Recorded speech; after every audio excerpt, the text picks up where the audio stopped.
On my 30th birthday, I found on Instagram that my family had surprised my sister with a trip to Paris. My mom commented, "She's the only one we're proud of." I smiled, then signed into the bank account and hit withdraw. She's the only one who makes us proud. My heart sank, a cold, hard knot forming in my gut, as I stared at those words on my phone screen. My 30th birthday cake sat untouched in front of me. Can you imagine what it feels like to read that about your own sister, from your own mother, on your special day?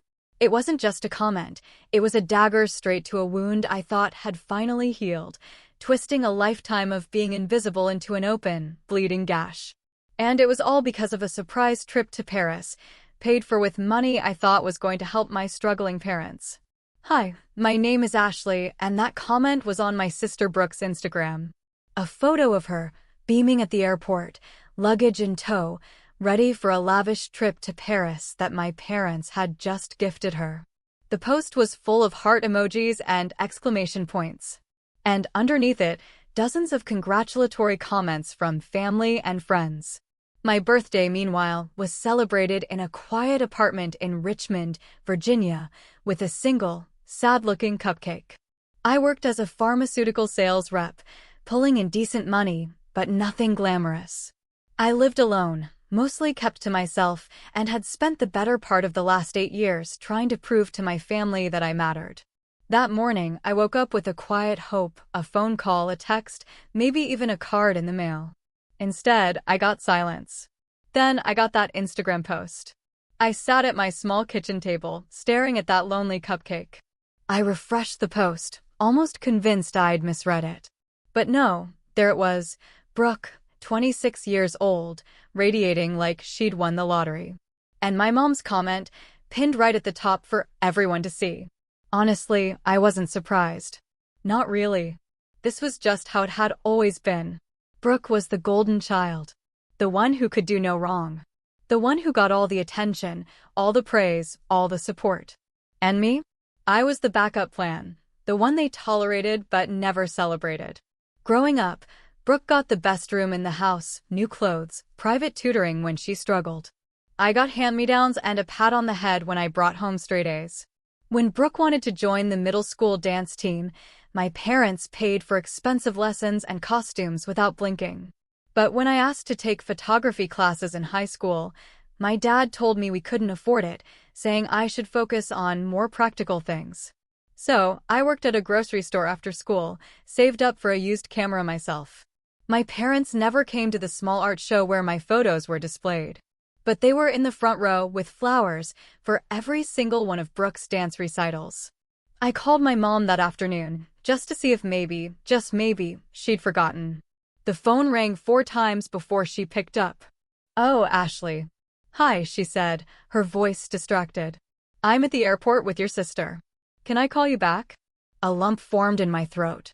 "It's my birthday, Mom." There was a pause. I could hear the bustle of the terminal in the background, announcements echoing over the intercom. "Oh, right. Happy birthday, honey. Listen, we're about to board. I'll call you later, okay?"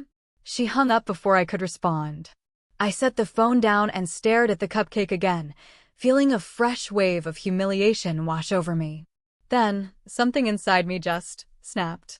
I opened my laptop and logged into the joint bank account I shared with my parents. The account I'd been contributing to for the last 6 years. It started back when my dad had a health scare. He needed surgery, and the medical bills piled up fast. My parents didn't have great insurance, and they were drowning in debt. I had just landed my first big sales job, and I desperately wanted to help. So, I set up automatic transfers, $500 a month, straight from my paycheck into their account. It wasn't much, but over the years, it really added up. I figured it was the least I could do. They were my parents, after all. Except they never mentioned it. Not once. They never thanked me, never acknowledged the help. And when I brought it up casually at Thanksgiving 2 years ago, my mom just waved it off like it was nothing. "Oh, that's sweet of you, Ashley. But we're fine. Really fine."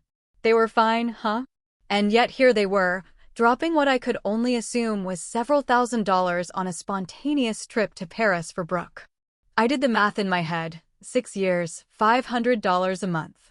That was $36,000. $36,000 I'd given them, thinking I was helping, thinking maybe, just maybe, it would mean something. I clicked through the account history, my stomach twisting with every entry. There were the usual expenses: groceries, utilities, car payments. But then I saw it. A charge for $4,000 labeled travel agency. Another for $1,500 labeled boutique shopping. And, just last month, a $10,000 deposit into Brooke's personal account with the memo, gift. They'd been using my money. Not for bills. Not for emergencies. For Brooke. I sat back in my chair, my hands shaking uncontrollably. I felt like an absolute idiot. All those years, all that money, and they'd just been funneling it to my sister while I scraped by, living paycheck to paycheck, skipping vacations and new clothes because I wanted to make sure they were okay. I thought about all the times I'd said no to weekend trips with coworkers because I couldn't afford them. The time I'd eaten ramen for 2 weeks straight because my car needed repairs and I didn't want to dip into my emergency fund. The countless sacrifices I'd made, all while my parents were treating Brooke like royalty with my money. I looked at the cupcake again. Then I looked at the screen and I made a decision. I clicked withdraw. It took me 3 days to move all the money. $36,000 transferred back into my personal account in increments small enough not to trigger any alerts. I told myself I wasn't stealing. It was my money. I'd earned it. I'd given it freely, sure. But they'd lied to me. They'd taken advantage of me. So I was taking it back. The guilt hit me in waves at first. I'd lie awake at night, staring at the ceiling, wondering if I was being petty, wondering if maybe I was overreacting. But then I'd remember my mom's comment on that Instagram post, "She's the only one who makes us proud." And the guilt would evaporate, replaced by something harder, something colder. I didn't tell anyone what I'd done. Not my friends, not my coworkers. I just kept going to work, kept living my life, kept pretending everything was normal. But inside, I felt different. Lighter, maybe, or maybe just angrier. Brooke called me from Paris on the 3rd day of her trip. I let it go to voicemail. She called again the next day, and the day after that. Finally, I answered. "Ashley, oh my God, you have to see this city. It's incredible. Mom and Dad are being so generous. We went to the Louvre yesterday, and tonight we're having dinner at this amazing restaurant near the Eiffel Tower. Sounds nice," I said flatly, my voice completely devoid of emotion. "Are you okay? You sound weird." "I'm fine. Just busy." "Well, I wanted to thank you. I know you've been helping Mom and Dad out. And I'm sure that's part of why they could do this for me. So, thank you." I almost laughed. Almost. Instead, I said, "Don't worry about it. You're the best big sister ever," she said, and I could hear the genuine smile in her voice. I hung up and threw my phone across the room. The thing about Brooke is that she wasn't a bad person. She wasn't mean or malicious. She was just oblivious. Spoiled, yes, but not intentionally cruel. She genuinely believed the world revolved around her because that's how her parents had raised her. And I couldn't even blame her for that. It wasn't her fault they'd chosen her as the favorite. But it still hurt. God, it still hurt. I remembered when we were kids, maybe 10 and 14. I'd saved up my allowance for 3 months to buy this vintage camera I'd been eyeing at a pawn shop. The day I finally had enough money, I came home, bursting with excitement to show my parents. But Brooke had just gotten a bad grade on a math test, and my parents were sitting with her at the kitchen table, consoling her, promising her a new tablet if she brought her grades up. "That's great, Ashley," my mom had said when I showed her the camera, barely glancing up. "Now go do your homework." I took the camera to my room and cried. Not because I wanted praise, but because I wanted them to care, just a little bit. I spent the next week researching what to do with the money. I wasn't going to blow it on something stupid. I wanted to use it wisely, in a way that would actually mean something. I thought about investing it, maybe putting it toward a down payment on a house. But then I stumbled across an ad for a medical billing course. It was a 6-month program that would certify me to work in healthcare administration, something I'd always been interested in but never had the time or money to pursue. The program cost $8,000 upfront. Before, That would have felt impossible. Now, I had the means. I signed up that night. My parents didn't notice the missing money right away. Or if they did, they didn't say anything. But 2 weeks after I withdrew it, my dad called. Ashley, we need to talk. My heart sank, a familiar dread creeping in. About what? The account. There's been some kind of error. A lot of money is missing. Missing? Yeah, over $30,000. I called the bank and they said it was transferred out. Do you know anything about that? I paused, choosing my words carefully. I withdrew it. You what? His voice was stunned, disbelieving. It was my money, Dad. I put it in there. I took it back out. There was a long silence on the other end of the line. Then, Ashley, that money was for emergencies. We were counting on it. Emergencies? I repeated, my voice tight, a bitter laugh bubbling up inside me. Like a trip to Paris? Another silence.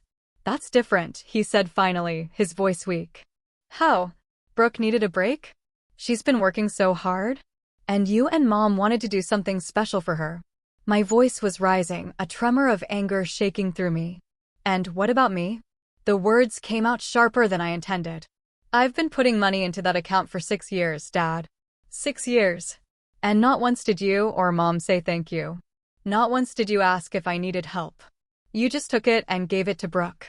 That's not fair, he said, but his voice lacked conviction. No, Dad. What's not fair is that I've been busting my ass to support this family while you treat me like I don't exist. So yeah, I took my money back, and you know what? I'm not sorry. I hung up before he could respond. My hands were shaking again. But this time it wasn't from guilt. It was from adrenaline. From finally standing up for myself. It felt good.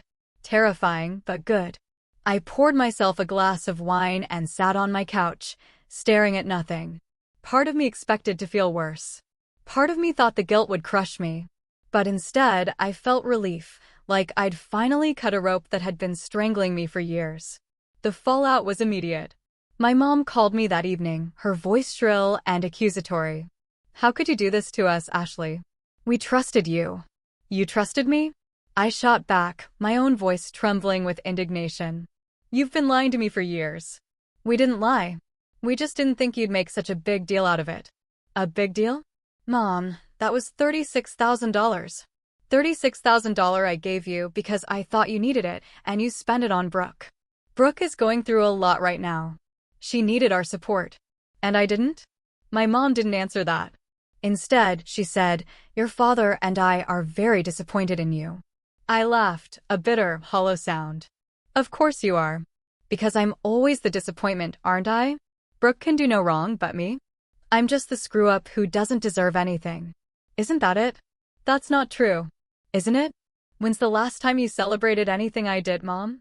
When's the last time you even asked how I was doing? She was quiet for a long moment. Then, we'll talk about this when you've calmed down. And she hung up. I didn't cry.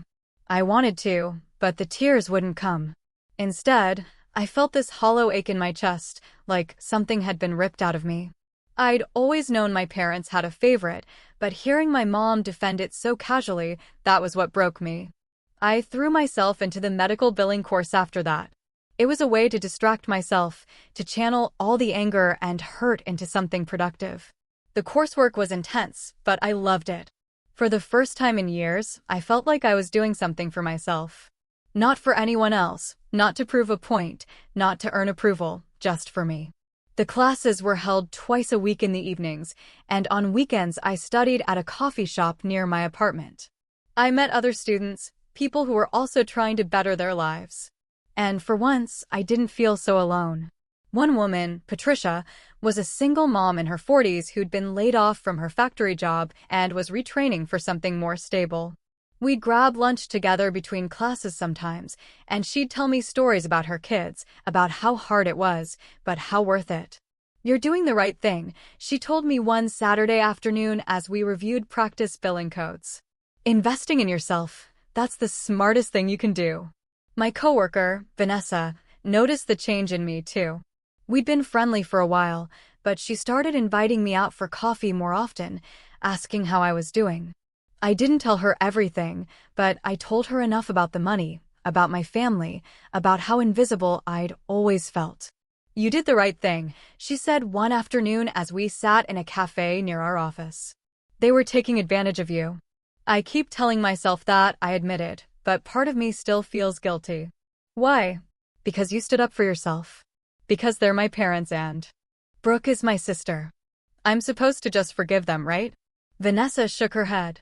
Forgiveness isn't the same as being a doormat, Ashley. You can love your family and still set boundaries. Her words stuck with me. I'd spent so long trying to earn my family's love that I'd forgotten I didn't have to. I could just walk away. But walking away was easier said than done. Brooke came back from Paris 3 weeks after my birthday and called me again. This time I answered. "Ashley, what the hell is going on? Mom and Dad are furious with you." "I'm sure they are. They said you took money out of their account." "Is that true?" "It was my money, Brooke." "But they needed it." "No, they didn't. They used it to send you to Paris." She was quiet for a moment. "Then I didn't know that." "Of course you didn't.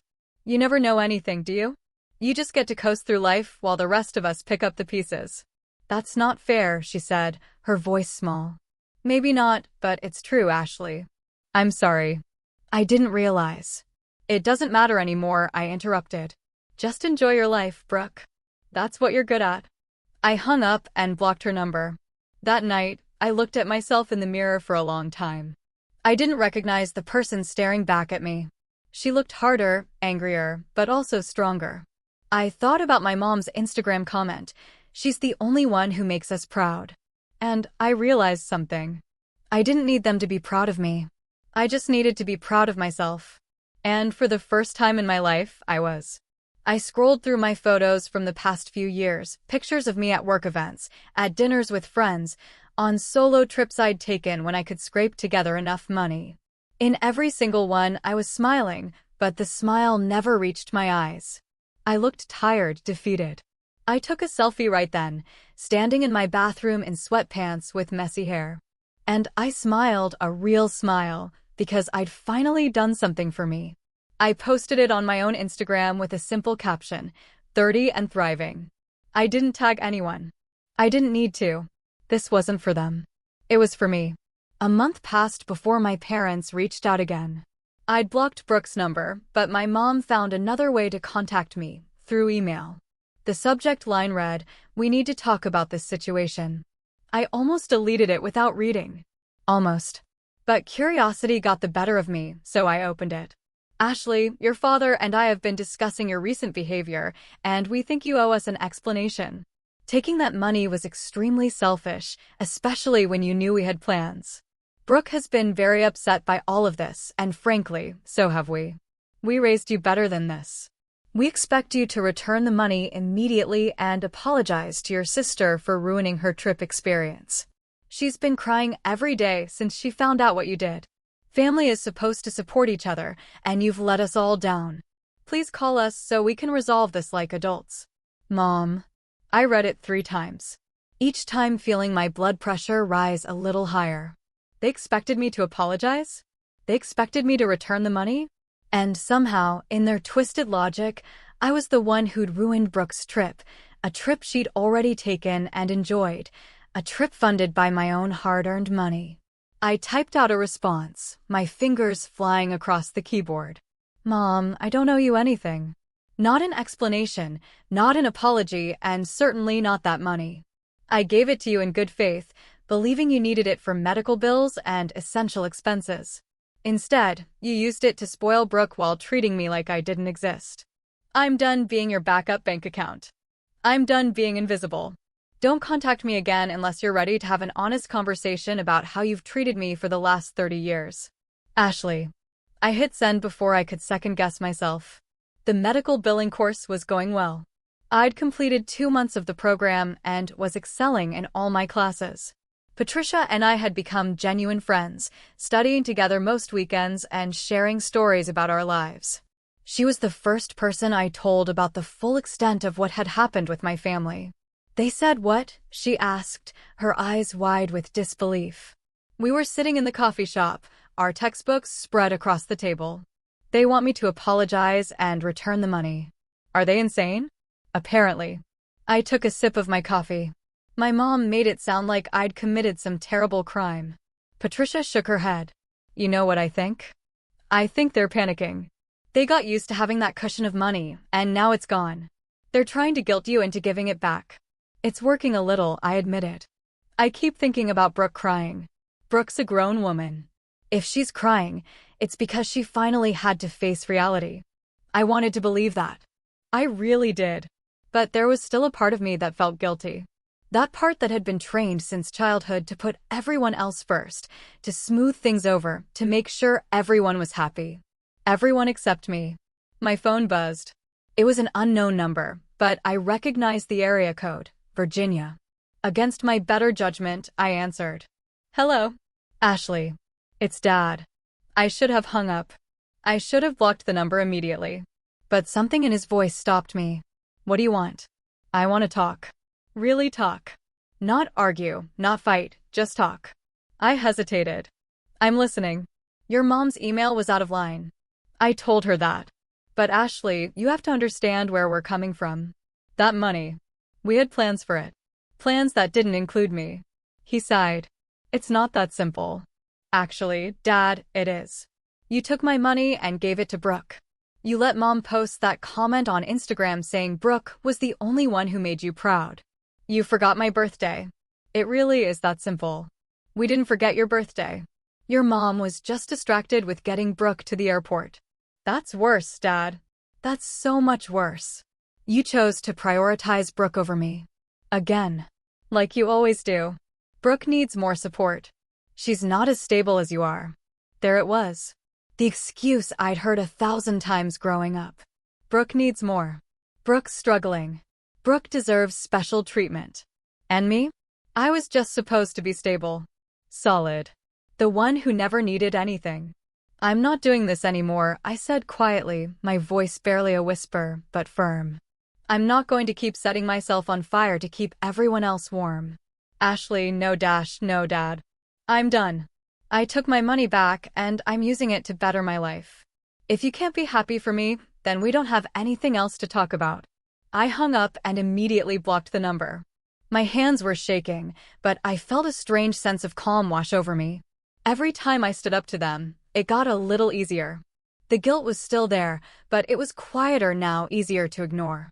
Vanessa noticed my mood at work and pulled me aside during our lunch break. You okay? You seem tense. My dad called. Oh no, what happened? I told her about the conversation, about his excuse that Brooke needed more support, about how I'd finally had enough.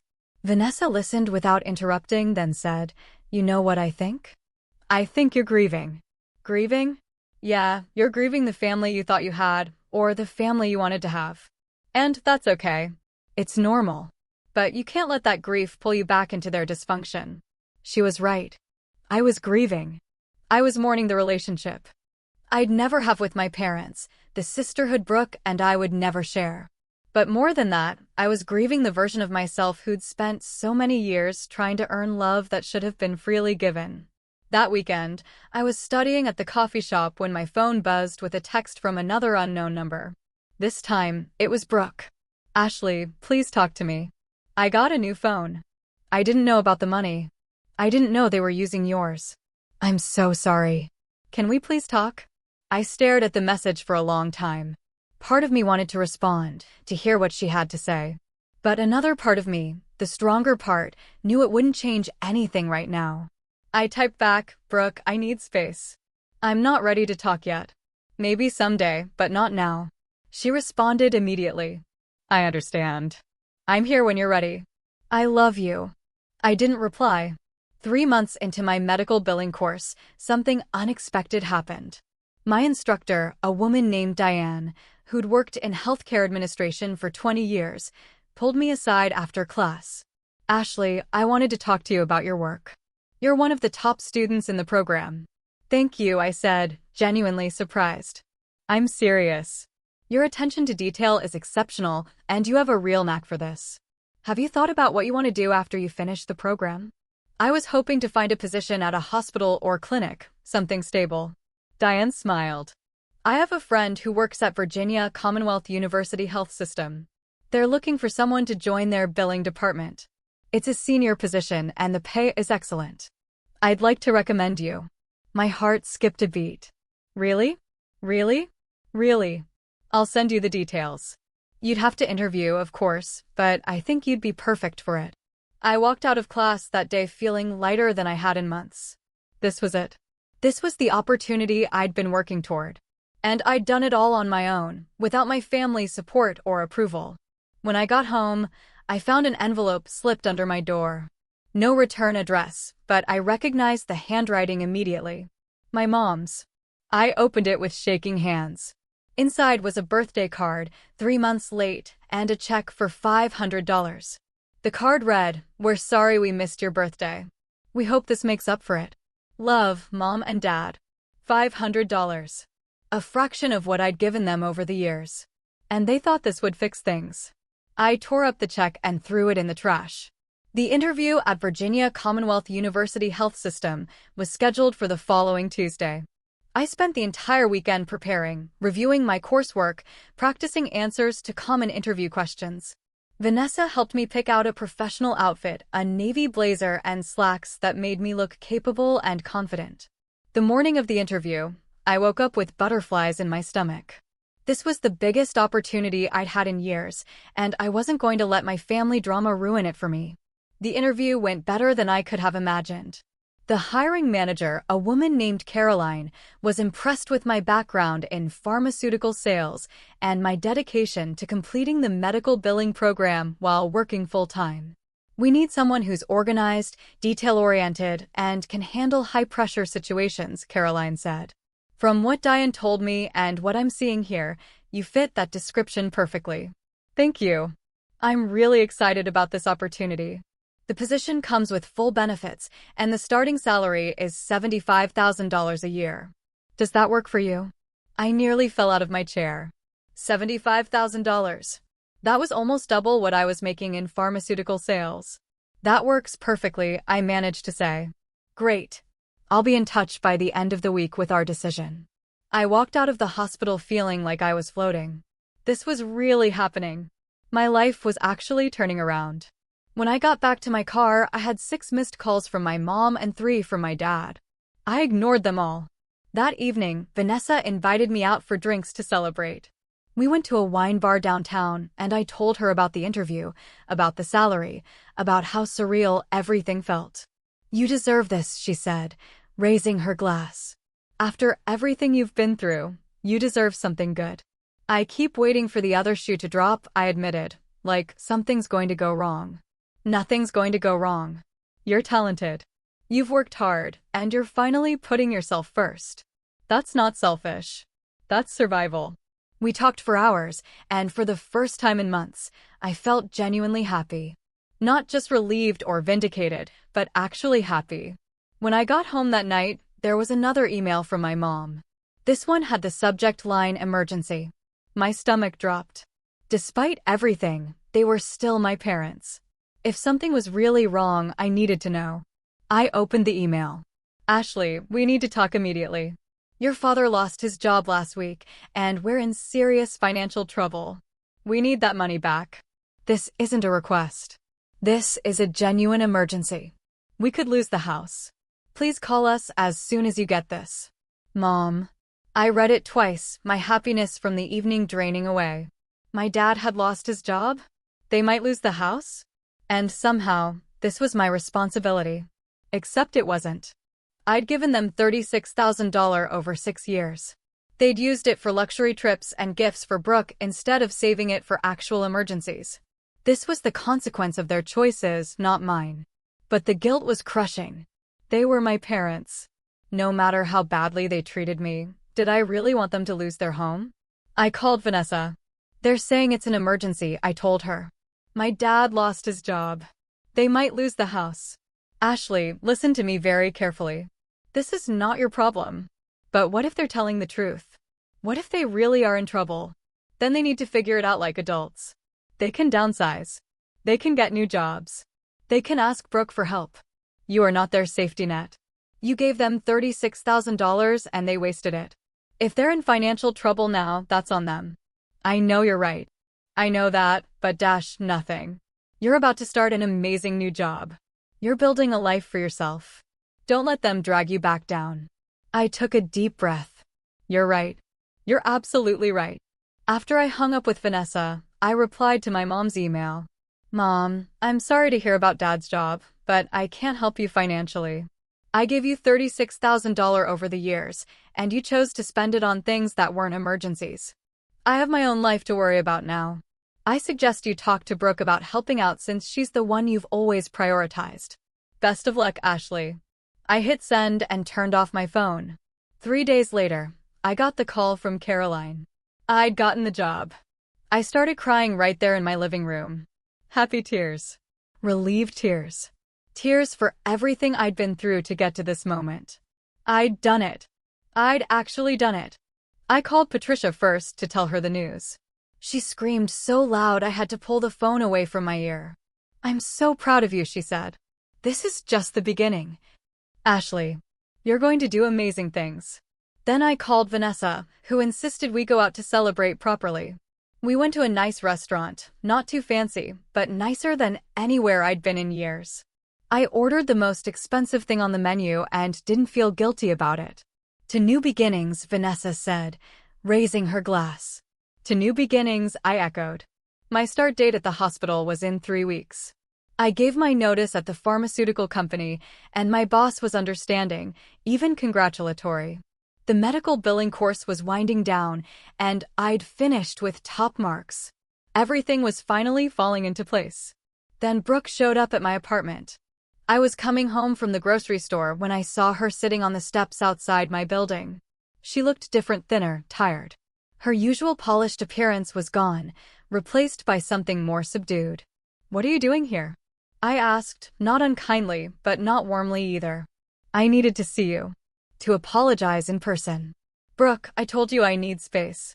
I know, but please just give me 5 minutes. That's all I'm asking. I hesitated, then unlocked the door.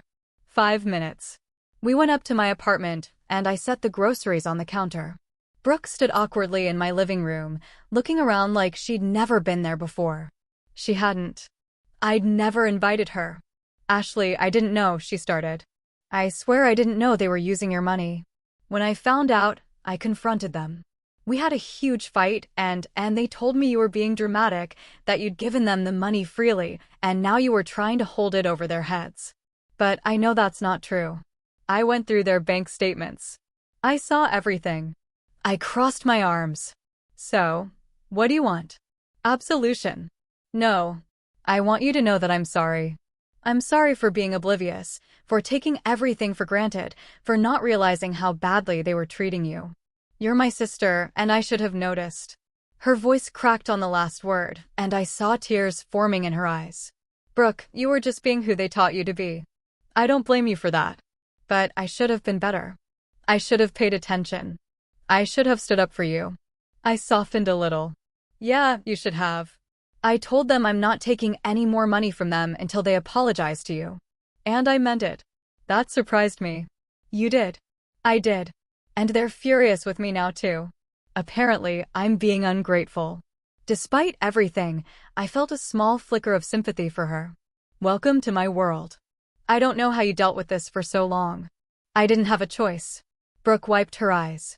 I'm moving out of their house. I got my own apartment, and I'm going back to school to finish my degree. I'm not going to be their perfect little princess anymore. Good for you, I said, and I meant it. Do you think we could ever be real sisters? Not just by blood, but actually be there for each other. I thought about it. Maybe someday, but it's going to take time, Brooke. A lot of time. I understand. I'll wait as long as it takes. After she left, I sat on my couch and thought about what she'd said. She was trying. She was actually trying. It didn't erase the past, but it was something. My phone buzzed with another email from my mom. I almost didn't open it, but something made me click. Ashley, I don't know what you said to Brooke, but she's refusing to help us. You've turned her against us. You're tearing this family apart. I hope you're happy. Mom. I deleted the email without responding. I was happy, and that was what terrified them the most. The next 2 weeks passed in a blur. I finished the medical billing course at the top of my class, received my certification, and prepared for my new job at the hospital. Patricia threw me a small celebration at her house, inviting a few of our classmates. It was simple, just pizza and cake, but it felt more genuine than any family gathering I'd ever attended. Speech. Someone called out and everyone laughed. I stood up, feeling awkward but grateful. I just want to say thank you. 6 months ago, I was in a really dark place. I felt invisible and unappreciated. But this course and all of you helped me remember that I'm worth something. So, thank you for being there for me. Everyone clapped, and Patricia pulled me into a hug. You're going to kill it at that hospital, she whispered. The day before I started my new job, I decided to do something I'd been putting off.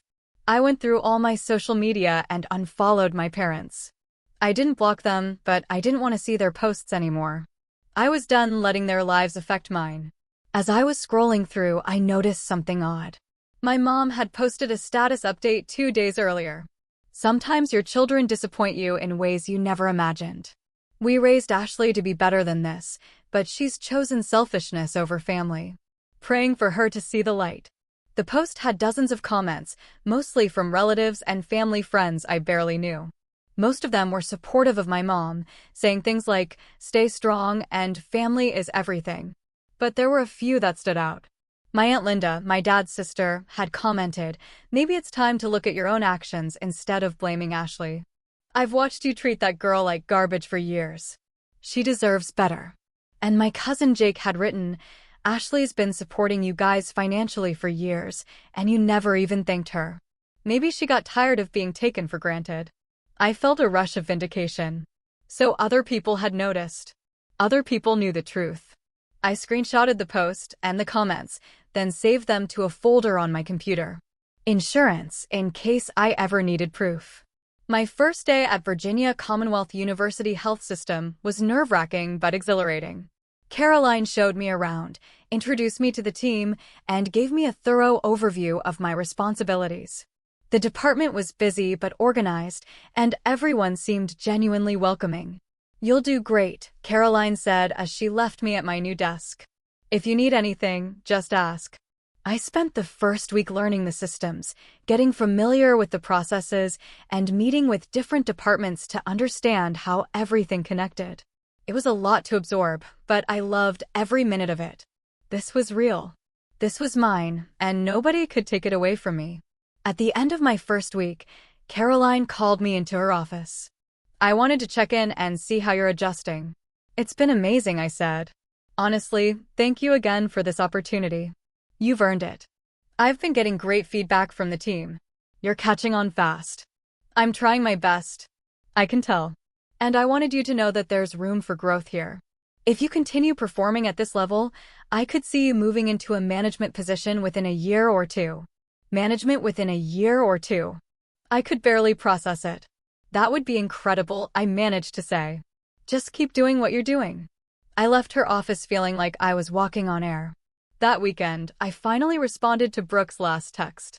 I invited her to lunch at a casual cafe near my apartment. Nothing fancy, nothing emotionally charged, just two sisters trying to figure out if they could salvage something from the wreckage of their family. She showed up looking nervous, clutching her purse like a lifeline. "Thanks for agreeing to meet," she said as we sat down. I figured it was time. We ordered sandwiches and made small talk for a while. Her new apartment, her plans to go back to school, my new job. It felt stilted and awkward, but it was a start. "I talked to Mom and Dad again," she said eventually. "They're still refusing to take responsibility. They think you're being vindictive." "Of course they do." I told them I wasn't going to be part of their games anymore. That if they wanted a relationship with me, they needed to grow up and apologize to you. How'd that go? About as well as you'd expect. Mom hung up on me. Dad called me an ungrateful brat. I felt a pang of sympathy for her. "I'm sorry. Don't be. You were right about everything. I was so blind, Ashley. I took everything for granted. And I let them turn me into this spoiled, oblivious person. I don't want to be that anymore. Change takes time. I know. But I'm willing to put in the work if you'll let me." I looked at her, really looked at her, and saw something I hadn't seen before. Sincerity, remorse, a genuine desire to be better. Okay, I said finally, but we're starting from scratch. No expectations, no pressure, just two people trying to be sisters. I can live with that. We finished lunch and parted ways with an awkward but genuine hug. It wasn't forgiveness, not yet. But it was a beginning. That night, I got a notification on my phone. My mom had tagged me in a Facebook post. Against my better judgment, I clicked on it. The post was a long, rambling message about family values, respect, and how children owe their parents everything. And at the end, she'd written, "Ashley, if you're reading this, know that your father and I are heartbroken by your actions. We're praying you'll come back to us before it's too late. Hashtag family first, hashtag faith, hashtag love." The comments were a mix of support for my parents and questions about what had happened. Some relatives were asking me directly what was going on. I could have ignored it. I probably should have ignored it, but something inside me snapped. I commented on the post, "Mom, I gave you $36,000 over 6 years to help with medical bills and expenses. You used it to fund luxury trips and gifts for Brooke while ignoring me completely. You forgot my birthday. You publicly stated that Brooke was the only child who made you proud. And now you're trying to guilt me into giving you more money? I'm done being your ATM. If you want a relationship with me, start by apologizing and taking responsibility for your actions." I hit post before I could second-guess myself. Within minutes, the comments started pouring in. Some relatives were shocked, others were supportive. My Aunt Linda commented, "Finally, someone said it." And my mom responded with, "This is a private family matter. How dare you air our business publicly?" I replied, "You made it public when you tagged me. I'm just telling my side of the story." Then I logged off and blocked both my parents on all social media. My hands were shaking, but I felt lighter than I had in years. I'd finally told the truth. I'd finally stood up for myself in a way that couldn't be ignored or dismissed, and I was done apologizing for it. The Facebook post exploded overnight. By the time I woke up the next morning, there were over 200 comments and countless shares. My phone was flooded with messages from relatives I hadn't spoken to in years. Some supportive, others demanding explanations. My Aunt Linda called me at 7 o'clock in the morning. "Ashley, honey, are you okay?" "I'm fine. Better than fine, actually. I just saw what you posted." I had no idea it was that bad. Most people didn't. They were good at hiding it. "Well, the truth is out now. Your Uncle Tom and I have been talking, and we want you to know we're on your side. What your parents did was inexcusable." "Thank you. That means a lot. And between you and me, your mother is losing her mind. She's been calling everyone in the family trying to get them to side with her. It's not going well for her." I felt a small surge of satisfaction. Good. After I hung up with Linda, I checked my email. There were 3 messages from my mom, each more desperate than the last.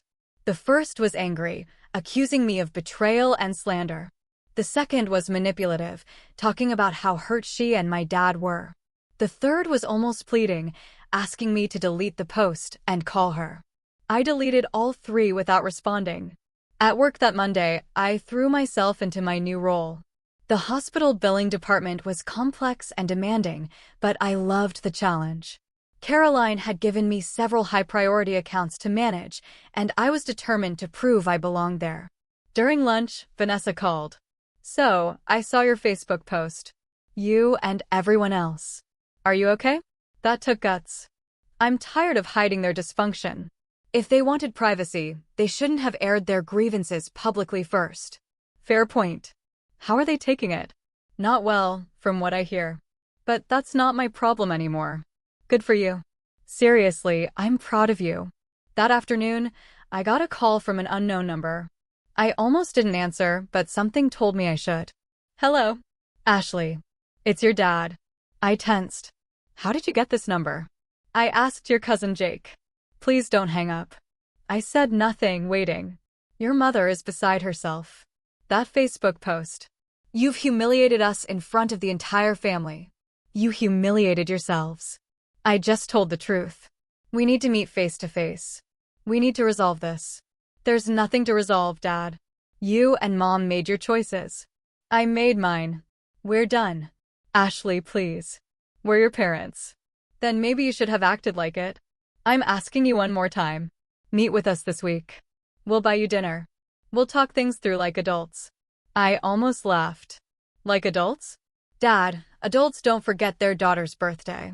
Adults don't steal money from one child to spoil another.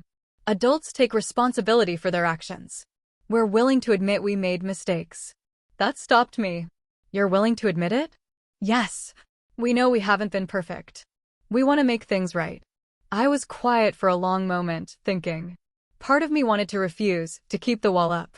But another part, the part that still remembered being a little girl who just wanted her parents to love her, wondered if maybe, just maybe, they were sincere. Fine, I said finally, my voice still guarded. One dinner.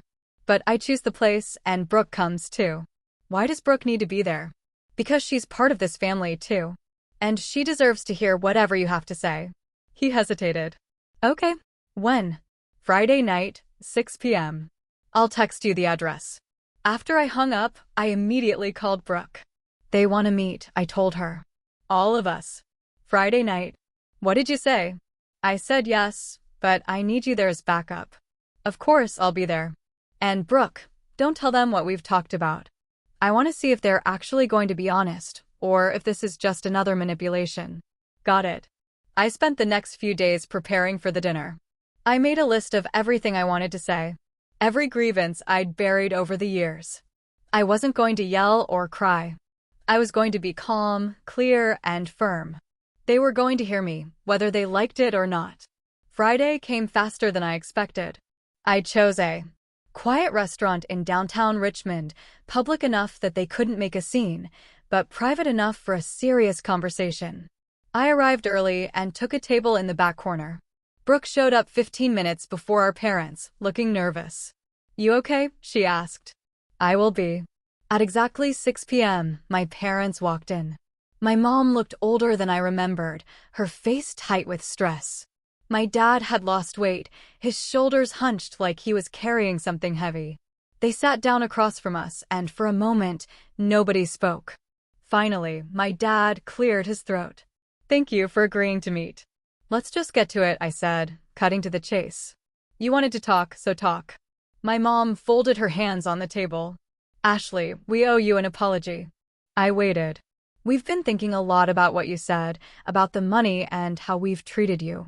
And you're right. We haven't been fair to you. Go on. We've always worried about Brooke more because she struggled with things you seemed to handle easily. You were always so independent, so capable. We thought you didn't need us as much. So you just stopped trying. You didn't stop trying. We just prioritized differently. You forgot my birthday, Mom. You commented on Instagram that Brooke was the only one who made you proud. How was that prioritizing differently? She looked down. That comment was a mistake. I was just excited for your sister. A mistake you left up for everyone to see. My dad jumped in. We're here because we want to fix this. We want our family back. You want your ATM back? I corrected, my voice sharp. Let's be honest about what this is really about. That's not fair, my mom said, a hint of indignation creeping into her voice. Isn't it? Dad lost his job. You're in financial trouble and suddenly you want to reconcile? The timing is pretty convenient. Brooke spoke up for the first time. She's right. You didn't care about fixing things until you needed money. My mom turned to her, shocked. Brooke, you know that's not true. Actually, I don't. Ashley's been telling the truth about everything. I went through the bank statements. I saw where all her money went. And I've been thinking about how differently you treated us growing up. She's not making this up.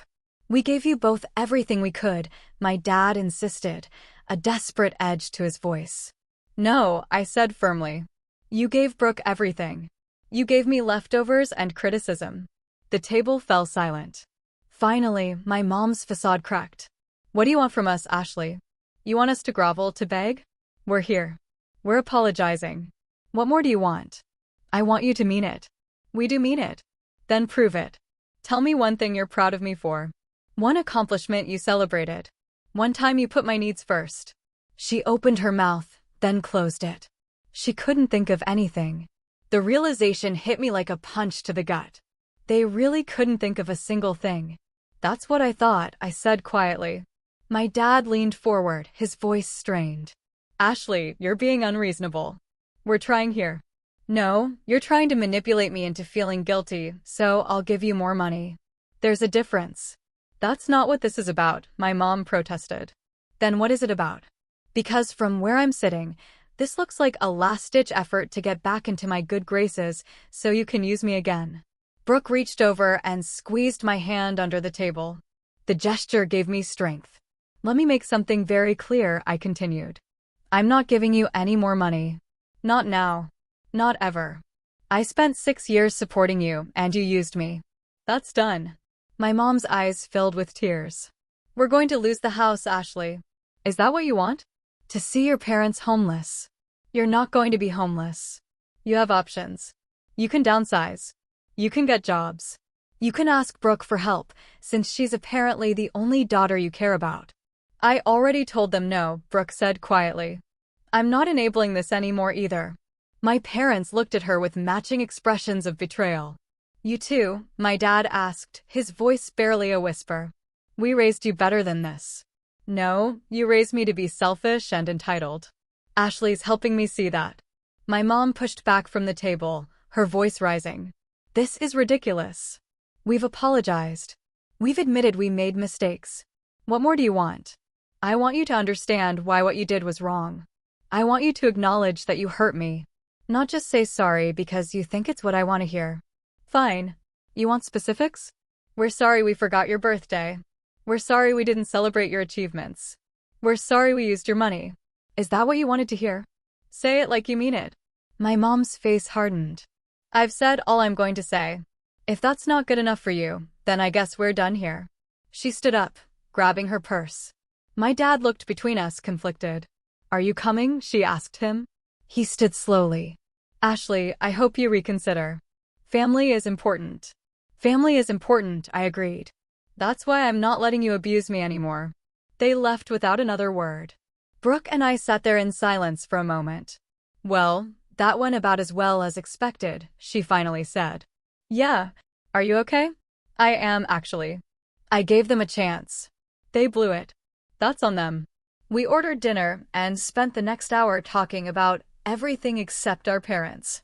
Brooke told me about her new apartment, about the classes she was planning to take. I told her about work, about my plans for the future. For the first time in our lives, we were just two sisters having dinner. No competition, no favoritism, no drama, just us. When we left the restaurant, Brooke hugged me tight. Thank you for giving me another chance, she said. Thank you for showing up. Over the next few weeks, things settled into a new normal. I excelled at my job, impressing Caroline and the rest of the team with my work ethic and attention to detail. The hospital environment suited me, and I found genuine satisfaction in knowing my work helped people, even if indirectly. My parents tried reaching out a few more times, emails, voicemails, even a letter sent to my apartment. Each message was the same, apologetic on the surface, but manipulative underneath, always circling back to their financial problems and how I could help. I ignored them all. The family drama on Facebook eventually died down, but not before several relatives reached out privately to tell me they'd suspected something was wrong for years. My Aunt Linda became a regular presence in my life, inviting me to family dinners and holidays. She'd always been kind to me, but now she was actively supportive, going out of her way to include me. Your mother is furious with me, she told me one Sunday afternoon over coffee. She thinks I'm turning the family against her. Are you? Nope. She did that all by herself. I'm just refusing to pretend everything is fine. 3 months after the disastrous dinner, Caroline called me into her office again. I have some news, she said, smiling. We're creating a new position, Assistant Director of Medical Billing. I'd like to offer it to you. My jaw dropped. Already? You've proven yourself, Ashley. You're organized, efficient, and the team respects you. The position comes with a significant raise and more responsibilities. What do you say? Yes. Absolutely yes. Great. We'll make it official next week. I left her office in a daze. Assistant Director. 6 months ago, I'd been crying over a birthday cupcake, feeling worthless and invisible. Now, I was being promoted to a leadership position at a major hospital. I called Vanessa immediately to tell her the news. Are you kidding me? That's amazing. I can't believe it's happening. I can. You've worked incredibly hard. You deserve this. That weekend, Patricia threw me an impromptu celebration at her house. It was small, just her kids, Vanessa, and Brooke, but it meant everything to me. These people had seen me at my lowest and supported me as I rebuilt my life.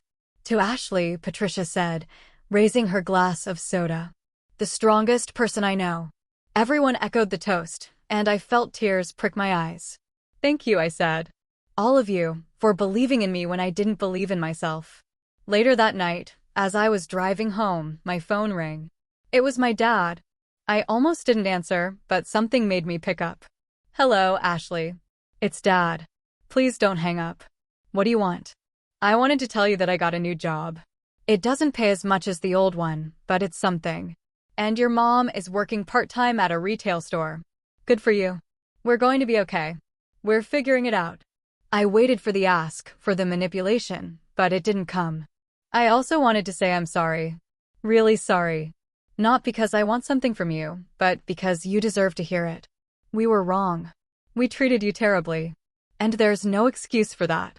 I pulled over, my hands shaking.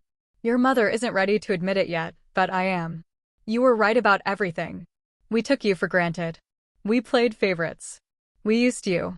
And I'm sorry. Tears streamed down my face. This was what I'd wanted to hear for 30 years. Thank you, I managed to say. I don't expect you to forgive me. I don't even expect you to want a relationship with me. I just needed you to know that I see what we did, and I'm ashamed of it. We talked for another 20 minutes. He didn't ask for money, didn't try to guilt me into anything.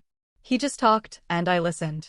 And for the first time in my life, I felt like my dad actually saw me.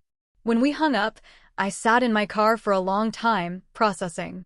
It wasn't forgiveness. Not yet. But it was a start. The following months brought changes I never could have imagined. My new role as assistant director kept me busy, but fulfilled. I implemented new systems that streamlined the billing process, saving the hospital thousands of dollars and improving patient satisfaction. Caroline praised my work in department meetings, and other directors started seeking my input on their own processes. Brooke and I grew closer, meeting for dinner once a week and texting regularly. She'd enrolled in community college and was working toward a business degree. She'd also started seeing a therapist to work through the family dynamics that had shaped her. My therapist says I was conditioned to see myself as superior, she told me one evening, and that recognizing that is the first step to changing.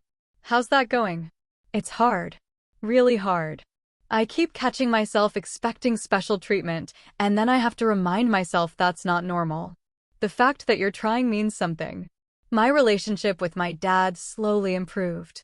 We talked on the phone every few weeks, brief conversations where he'd update me on his job and ask about mine. My mom still hadn't apologized, and I'd accepted that she probably never would. Some people aren't capable of that kind of self-reflection. 6 months into my new position, I attended a healthcare administration conference in Washington, working with professionals from across the country. During a session on billing innovations, I met a woman named Grace, who ran a consulting firm that helped hospitals optimize their billing departments. You have some really interesting ideas, she said after my presentation. Have you ever thought about consulting? Not really. I'm happy where I am. Well, if you ever change your mind, here's my card. We're always looking for talented people. I pocketed the card, not thinking much of it at the time. That Christmas, I spent the holiday with Aunt Linda's family. It was the first Christmas in years where I felt genuinely welcomed and valued. Brooke came too, and we exchanged gifts and laughed and ate too much food. My parents called on Christmas morning. My dad wished me a Merry Christmas, and I could hear my mom in the background, though she didn't get on the phone. How's your day going? He asked. It's good. Really good. I'm glad. You deserve it. After we hung up, I didn't feel sad or angry. I just felt at peace. The new year brought more opportunities. Caroline approached me about pursuing a master's degree in healthcare administration, with the hospital willing to pay for most of it. I enrolled in an online program, excited about the chance to further my education. Vanessa got engaged to her long-term boyfriend, and she asked me to be a bridesmaid. Patricia's daughter graduated from high school and decided to pursue nursing, inspired by the stories her mom and I had shared about healthcare work. My life was full in ways I never thought possible. One Saturday afternoon in March, I was cleaning my apartment when I found the old birthday card my parents had sent, the one with the $500 check I'd torn up. I'd kept the pieces in a drawer, though I wasn't sure why. I looked at them for a long moment, then threw them in the trash. I didn't need their money. I didn't need their approval. I had built a life I was proud of, surrounded by people who actually valued me. That evening, I got a message from Brooke. Just wanted to say, I'm proud of you for everything. I smiled and typed back, proud of you too. A few days later, my mom finally broke her silence. She sent an email with no subject line. Ashley, I've been doing a lot of thinking. Your father tells me you're doing well, and I'm glad. I'm not good at apologies, and I don't know if I ever will be, but I want you to know that I do see you now. I see what we did, how we hurt you. I don't expect you to forgive me. I just wanted you to know that I'm trying to be better. Maybe one day we can talk. Mom. It wasn't the groveling apology I'd once fantasized about. It wasn't even a particularly good apology. But it was something. I wrote back, thank you for saying that. I'm not ready to have a relationship yet, but maybe. Someday. I hope you and Dad are doing okay. She responded, we are, and I hope you are too. That was enough for now. As spring turned to summer, my life continued to flourish. The hospital promoted me again, this time to Director of Revenue Operations, overseeing multiple departments. My salary had nearly tripled from what I'd been making in pharmaceutical sales, and I'd started looking at houses to buy. My parents struggled for a while after my dad's job loss, eventually selling their large house and moving into a smaller condo. They both worked now, living within their means for the first time in years. According to Brooke, they talked about me sometimes, expressing regret for how they'd treated me, though my mom still struggled to say it directly to me. Brooke graduated from community college with honors and transferred to a 4-year university. She'd found her own path, independent of our parents' expectations, and I was genuinely proud of her. The family members who'd sided with my parents quietly reached out. Over time, some apologizing, others just trying to rebuild bridges. I was selective about who I let back in, choosing relationships that felt authentic rather than obligatory. Aunt Linda remained a constant presence, and through her, I connected with other relatives who'd always been kind but distant. I discovered cousins who'd had similar experiences with family favoritism, and we bonded over shared stories. 1 year after that fateful birthday, I celebrated turning 31 with a party at my new townhouse. Vanessa, Patricia, Brooke, Aunt Linda, and several colleagues from the hospital came. We ate good food, drank wine, and I felt genuinely celebrated for the first time in my life. As everyone sang happy birthday, I looked around at these people who'd become my chosen family. And I felt overwhelmed with gratitude. Not for the struggle I'd endured, but for the strength I'd found within myself to fight back. My parents never regained their financial stability to the level they'd enjoyed before. My dad's new job paid considerably less, and my mom's retail position was part-time with no benefits. They lived modestly, something they'd never had to do when they had access to my money. The lavish trips and expensive gifts for Brooke became impossible. And according to my sister, they'd had to learn to budget for the first time in decades. Brooke told me our mom complained constantly about having to clip coupons and shop sales, though she never acknowledged that she'd once had a comfortable cushion thanks to my contributions. My dad seemed to have genuinely changed, accepting responsibility for their situation. But my mom continued to make subtle comments to relatives about how difficult things were, always with an undertone suggesting I could have prevented their struggles if I'd just been less selfish. The extended family, however, saw through the manipulation now, and most had stopped enabling her narrative. Looking back at everything that happened, I realized that withdrawing that money wasn't revenge. It was self-preservation. I'd spent so many years trying to earn love that should have been freely given. trying to prove my worth to people who'd already decided I wasn't enough. Taking back what was mine wasn't about hurting them. It was about finally choosing myself. And in doing so, I discovered something more valuable than any amount of money could buy: the unshakable knowledge that I was enough, that I'd always been enough, and that I didn't need anyone's approval to prove it. Sometimes the best revenge isn't revenge at all. It's simply living well and refusing to let anyone dim your light ever again. What do you think? Have you ever had to choose yourself over the expectations of family? Tell me your stories in the comments below. I really want to hear them.